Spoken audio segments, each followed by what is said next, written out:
आहे किंवा तिथल्या मत्स्य व्यवसायावर काय परिणाम होत आहे। तर यासाठी नक्कीच मी स्वतः पुढाकार घेऊन आपण त्याची एक अभ्यास गटाला विनंती करू आणि एमपीसीबीने मिळून हे सीईटीपी व्यवस्था ताई त्या ठिकाणी जे रासायनिक केमिकल जे पाणी आहे ते बोरिंगच्या माध्यमातून म्हणजे बोरिंगच्या माध्यमातून त्या ठिकाणी केमिकल पाणी त्या ठिकाणी सोडलं जातं। परिणामस्वरूप ते आजूबाजूच्या ज्या जमिनी आहे ह्या मोठ्या प्रमाणात त्या ठिकाणी नापीक झालेल्या आहे आणि त्यामुळे MIDCला किंवा एखादा नवीन कारखाना काढण्यासाठी त्याला तिथले शेतकरी आता त्या ठिकाणी म्हणजे जमीन द्यायला तयार होत नाही।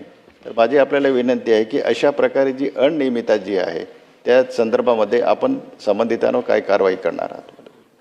मुळामध्ये माझ्या डिपार्टमेंटचं काम कारवाई करणंच आहे। कुठेही प्रदूषणाच्या बाबतीतले नियम पाळले गेले नाही तर कारवाई करण्यात येईल, पण ह्या नियमांना आता जीवनशैलीचा भाग बनवण्याची गरज आहे।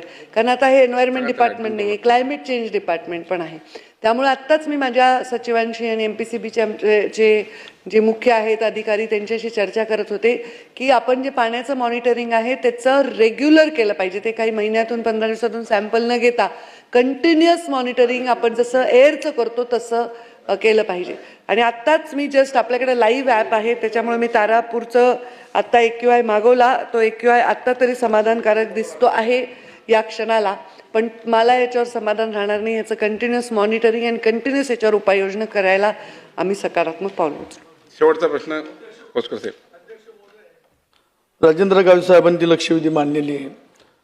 तसंच माझ्या सुद्धा मतदारसंघामध्ये जवळजवळ छोट्या मोठ्या 52 कंपन्या आहे। अध्यक्ष महोदय सगळं लिक्विड पाणी त्या नदीमध्ये सोडतं, नदीला लागून दोन्ही बाजूनं पिण्याच्या पाण्याच्या विहिरी आहे आणि वारंवार सुद्धा ग्रामपंचायतीने नोटीस देऊन रोजच्या कंपन्या अनेक कंपन्या पाणी सोडत आहे आणि काही ठिकाणी जे पाणी जातं ते जमिनीत मुरतं आणि तिथले आजूबाजूच्या सगळे शेतकऱ्यांचं शेती नापीक झालेली आहे।